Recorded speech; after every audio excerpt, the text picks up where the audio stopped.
Hello, my name is Dr. Roger Blumenthal, and I'm editor-in-chief of the new Dyslipidemia Clinical Community, which will be available on CardioSource in December. It gives me a great pleasure to talk to my longtime friend and colleague and mentor, Dr. Neil Stone. Neil is the Robert Bonneau Professor of Medicine at Northwestern School of Medicine. And today we'll take a deep dive into the recently released ACC/AHA guidelines on the treatment of blood cholesterol to reduce atherosclerotic cardiovascular risk in adults. Welcome, Neil. Thanks, Roger. Pleasure to be with you. Neil, I'm so happy for you. For the last probably close to 6 years, these guidelines have probably dominated your professional life, and you and your panel have done a superb job with this document. I wanted to just first get your views on secondary prevention and what your thoughts are for the practicing internists and cardiologists. What should they focus in on in secondary prevention in the treatment of lipid disorders? Yeah, thanks, Roger. Our detailed evidence review tried to establish with the strongest possible evidence what really would be the best strategy to support. And then for those who have not just coronary heart disease, but we call now atherosclerotic cardiovascular disease, so that's going to include stroke or TIA of atherosclerotic origin and peripheral arterial disease, those people at the highest risk for recurrent events in atherosclerotic cardiovascular disease and atherosclerotic death, we had to focus on the intensity of therapy. It turns out for those under age 75, high-intensity statin therapy should be initiated. The evidence clearly supports that this gives a better effect if it can be tolerated. On the other hand, for those over 75 or for those who can't tolerate high-intensity statin therapy, then a moderate-intensity statin therapy is obviously indicated. And there have been a number of strategies that people have looked at in clinical practice, but we've tried to glean insights from the clinical trials because in many cases, clinicians can make that degree of intensive therapy work. So when we said the highest intensity of statin therapy, so-called high-intensity statin therapy, we're really talking about those statins that lower LDL cholesterol about 50% or more. So that's atorvastatin 40 or 80 and rosuvastatin 20 or 40. The other statins that are generally used in practice, and we have a table in our guidelines, give reductions in the 30 to 50% range. And as a general rule, a moderate intensity statin lowers LDL at least about 30%. That's a great summary of the secondary prevention. One of the things that clinicians will notice, Neil, is that the committee decided not to have LDL targets or non-HDL targets.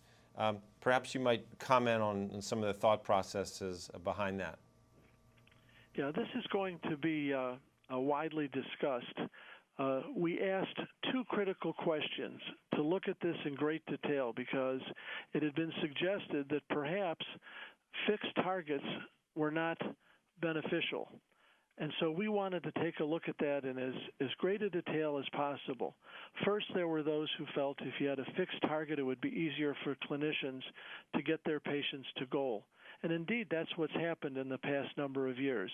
But we saw, for example, in the case of secondary prevention, where one might have reached a goal, say an LDL less than 100, but be on a moderate intensity statin, where if that person could tolerate a higher intensity statin, the evidence was stronger that they would benefit from the randomized trials. Also, some people set more stringent goals, and they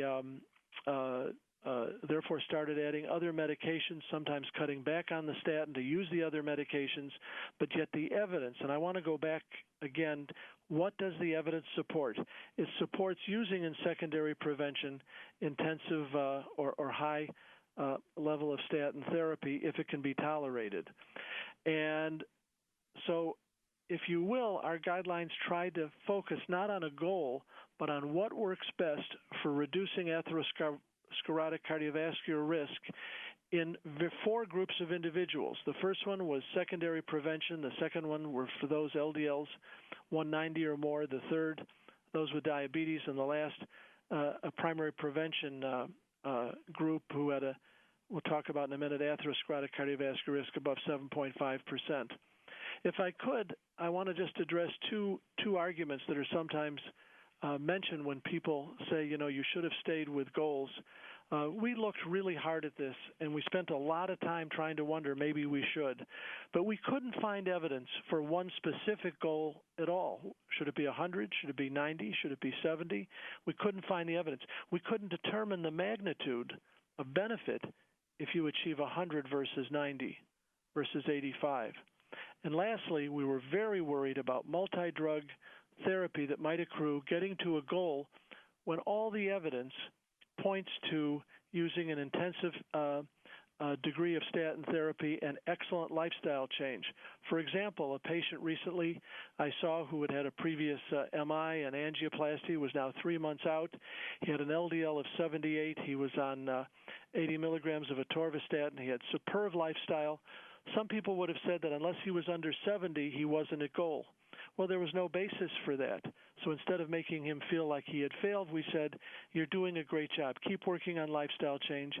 Keep maintaining excellent adherence to your statin therapy. And of course, if there's any problems, let us know. So we think once physicians get used to the idea of defining what works best for my patient versus just a fixed target, they will soon see the benefit. Because remember, most of the studies, the great majority, were not done based on trying to get to a goal, but indeed really were tests of fixed doses.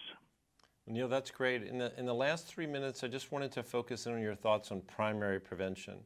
As you know, there was a recent article in the BMJ that said that perhaps if risk is less than 10% over the next 10 years, there's not a significant mortality benefit, we probably shouldn't be advocating statin therapy. And your guidelines have taken the tack that a 7.5% risk of a heart attack and stroke over the next 10 years may be a very good threshold to strongly consider statin therapy. Maybe you could address the mortality argument and why you decided to pick the 7.5% threshold. Yeah, well, we took a look at the largest purely primary prevention trials. One of the problems was some of the trials had a mix of secondary and primary prevention. And when we looked solely at the primary prevention trials, we were able to determine roughly at what level of atherosclerotic cardiovascular risk statin therapy appeared to give definite benefit. And that risk was 7.5% or greater estimated atherosclerotic cardiovascular risk. And you're going to hear from, I think, from Dr. Don Lloyd-Jones about our risk calculator. But that was designed to plug in known risk factors and allow the patient and the clinician to know exactly where their patient stands in primary prevention. We did one other thing. We also wanted to make these patient-focused guidelines, and so for primary prevention. So we did say that the physician and the patient should discuss therapy before they proceed in all of the primary prevention areas. But I would point to the fact that not only does the cholesterol treatment trialist meta-analysis show benefit in total mortality, but now the most recent update of the Cochrane analysis shows benefit in total mortality and primary prevention. And remember, in their previous guideline, they didn't have enough data to say it existed. So you can see that there's an enlarging benefit. And we feel that by using the 7.5% or greater, we're addressing the large global burden of atherosclerotic risk. Now, our detailed review didn't support treating with statin therapy low-risk people. We're not saying that, but we think it's reasonable to tease out with thoughtful risk factor approaches those people who would benefit from tolerated statin therapy. Thank you so much, Dr. Stone, for your insights. And to the audience, I want to thank you for your attention today. I hope people visit the community frequently for ongoing information about dyslipidemia. This is Dr. Roger Blumenthal for the CardioSource Clinical Community on Dyslipidemia. Thanks so much for your attention.